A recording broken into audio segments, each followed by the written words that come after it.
मोहतरम नाज़रीन आदाब, एडी न्यूज़ में आप सभी का खैर मकदम है। गुज़िश्ता रोज़ टीआरएस पार्टी का एक इजलास मुनक्किद हुआ था, जिसमें टीआरएस के कायदीन ने कांग्रेस पार्टी के खिलाफ नाज़ेबा तबसरा किया, जिस पर आज बोधन हल्के के वार्ड नंबर 23 के काउंसलर मीर नज़ीर अली उर्फ डब्बू ने अपना एक बयान जारी किया, जिसमें उन्होंने बताया कि टीआरएस पार्टी के कायदीन ने जो कांग्रेस पार्टी के खिलाफ तबसरा किया वो सरासर लग़व व बेबुनियाद है। कांग्रेस पार्टी की कारकर्दगी से टीआरएस पार्टी बौखलाहट का शिकार है, जिसकी वजह से बयानबाजी करते हुए कांग्रेस पार्टी के खिलाफ झूठे प्रोपेगेंडे कर रही है। टीआरएस हुकूमत 10 साल इख्तिदार पर रही। क्या टीआरएस हुकूमत ने अवाम बिलखसूस माइनॉरिटीज़ की तरक्की के लिए क्या किया? 12% रिजर्वेशन का वादा था, डबल बेडरूम्स का वादा था, खर्च की फराहमी थी, दलित बंधु की तरह माइनॉरिटीज़ को भी सब्सिडी पर खर्च की फराहमी, SC/ST को भी खर्च की फराहमी का वादा किया गया था। क्या इन वादों में से एक भी वादे को टीआरएस हुकूमत ने पूरा किया? फिर किस मुंह से टीआरएस पार्टी वोट मांग रही है? टीआरएस पार्टी को वोट मांगने का कोई हक नहीं है। टीआरएस पार्टी हमेशा ही बीजेपी के सपोर्ट में काम किया। टीआरएस और बीजेपी एक ही सिक्के के दो रुख हैं और इसका मुकाबला सिर्फ और सिर्फ कांग्रेस पार्टी ही कर सकती है। अवाम दुश्मन पॉलिसियों का खात्मा और हिंदुस्तान के दस्तूर को बचाने, मुल्क में फ़िरका परस्ती और नफ़रत के खात्मे और रियासत की सालमियत के लिए और रियासत तेलंगाना की खुशहाली के लिए कांग्रेस पार्टी के हक़ में ही अवाम अपना वोट इस्तेमाल करे। रियासत व मुल्क की तरक्की सिर्फ कांग्रेस से ही मुमकिन है। कांग्रेस पार्टी का मकसद ही अवाम की खिदमत व तरक्की है। जो परसों दिचपल्ली में बात करे कि कांग्रेस ऐसा करी वैसा करी बोल के कुछ दिचपल्ली में जो मीटिंग में जो अल्फाज इस्तेमाल किए टीआरएस वालों को ये पूछना चाह रहा हूँ कि आप दलित बंधु हर घर को देते बोले, आपके कार्यकर्ता को दलित बंधु दे दिए, SC कम्युनिटी के साथ धोखा दिए। 3 एकड़ हर दलित को ज़मीन देते बोले, धोखा दिए। ST को हर वो चीज़ करते बोले, ST कम्युनिटी को धोखा दिए। BC कम्युनिटी के साथ हर वो चीज़ करते बोले, BC कम्युनिटी को धोखा दिए। उसके बाद माइनॉरिटी को तो धोखा नहीं, पूरा पानी में डुबा दिए माइनॉरिटी को, जबकि 12% देते बोले 12% गायब। 10 मस्जिद टीआरएस गवर्नमेंट में शहीद हुई, कोई आवाज़ उठाने वाला नहीं है।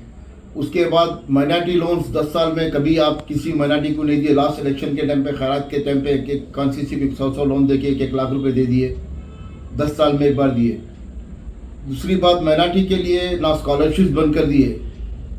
माइनॉरिटीज़ को जितना चाहे लॉस करे। और गुज़िश्ता 5 साल के अंदर आप 3 तलाक, नोटबंदी, article 371, NRC CA, vice president, जब भी बीजेपी की जरूरत पड़ी आप बीजेपी का साथ दिए और बात बोलते कि हम बीजेपी के खिलाफ है। आपकी मैच फिक्सिंग बंद करिए टीआरएस वालों।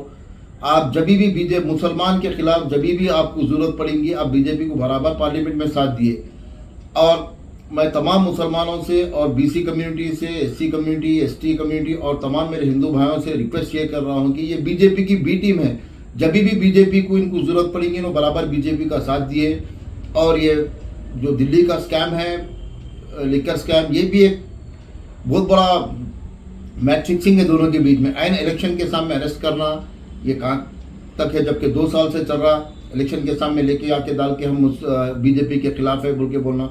आप पे किसी पे भरोसा, आपकी पार्टी पे किसी को भरोसा नहीं है, जबकि आप हर हमेशा बीजेपी को साथ दिए और आने वाले वक्त में भी आप बीजेपी के साथ रहेंगे। जबकि PV नरसिम्हा राव को हर आदमी मुस्लिम बाबरी मस्जिद के शहीद के बाद उसके नाम से नफरत करते हैं। आप होना बोल के RSS माइंड की तरह आप एक रोड उसके नाम पे रखा है और 49 मुस्लिम इदारे बंद कर दिए, जिसमें एक जिंदी मिसाल है बोधन की RK कॉलेज। आप क्या करें मुसलमानों को बोल के आप मुसलमान का वोट और BC कम्युनिटी का, SC/ST का वोट पूछने आ रहे, जबकि आपको कोई पावर ही नहीं है कि आप पूछ सके। आपको कम्युनिटी कुछ नहीं करे साहब, सिर्फ आप अपनी दुकान और आपके MLA अपनी दुकान चला लिए गुज़िश्ता 10 साल के अंदर। ना आप तेलंगाना के अवाम को कुछ कर सके, सिर्फ कालेश्वरम और मिशन भगीरथा अच्छे प्रोजेक्ट्स ला के अपने मफाद के लिए अपने घर भर लिए, उसके अलावा कुछ नहीं करे। और मैं अवाम से भी गुजारिश कर रहा हूँ कि आप अगर TRS को वोट डालो सीधा वो बीजेपी को वोट जाएगा। इसीलिए जैसा MLA इलेक्शन में, असेंबली इलेक्शन में जैसा TRS को बैकआउट करे, MPA इलेक्शन में उससे ज़्यादा बैकआउट करके इनको सबक सिखाना ज़रूरी है। ये कोई कम्युनिटी के नहीं है, ना एससी के है, ना एसटी के, ना बीसी के, ना माइनॉरिटी के। माइनॉरिटी को तो हद से ज़्यादा लॉस करे। आप 12% देते बोल के पूछने के बाद पब्लिक ये तेरा बाप को बोलता हूँ वो बोलता हूँ। आपके अल्फाज देखिए, आप राजा है, सीएम है, आप पब्लिक की ओर से चुने जाने के बाद आप एक सीएम बने, वही पब्लिक को आप गाली गलौज करना, वही पब्लिकों पे झूठे केसेस करना नहीं चलेंगे। केसीआर साहब, आपकी टीआरएस गवर्नमेंट का टायर है 4 के 4 पंक्चर हो गए, सीधा लेके गैरेज में रख लीजिए और दुकान बंद होगी आप टीआरएस की। और मैं तमाम आवाम से ये गुजारिश कर रहा हूँ कि कांग्रेस को भरपूर मेजॉरिटी से जिताइए। बीजेपी से लड़ने वाली जमात सिर्फ कांग्रेस है, कांग्रेस के अलावा कोई जमात नहीं है। इंशाअल्लाह ज़्यादा से ज़्यादा तेलंगाना के अंदर इंडिया लेवल पे भी कांग्रेस आएंगी इंशाअल्लाह। और गुज़िश्ता 10 साल के अंदर आप जो डबल बेडरूम देते बोले, कभी किसी को डबल बेडरूम जम्बा डिस्ट्रिक्ट में तो नहीं मिला। बोधन के अंदर तो एक डबल बेडरूम नहीं, लोन नहीं। इसमें भी आप नाकामयाबी रहे कि भाई पब्लिक को ये बोले कि हम डबल बेडरूम देंगे, वो देंगे बोल के 2 बार वोट ले लिए, 2 बार भी पब्लिक आपको भरोसा करके डाली। अब आपके ऊपर भरोसा नहीं है केसीआर साहब, आपकी पार्टी ख़त्म हो गई। ना आप डबल बेडरूम दे सके, ना लोन दे सके, ना कोई कम्युनिटी को खुश कर सके।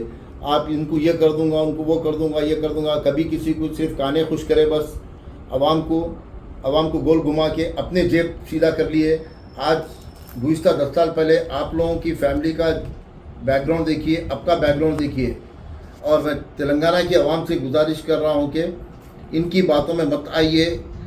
कांग्रेस को भरपूर मेजॉरिटी से हर जगह से जिताइए और इंशाल्लाह भरपूर मेजॉरिटी से कांग्रेस आएंगी। इंशाल्लाह अल्लाह चाहे तो टीआरएस की एक भी सीट तेलंगाना में नहीं आएंगी। हम ये दुआ वो है अल्लाह से।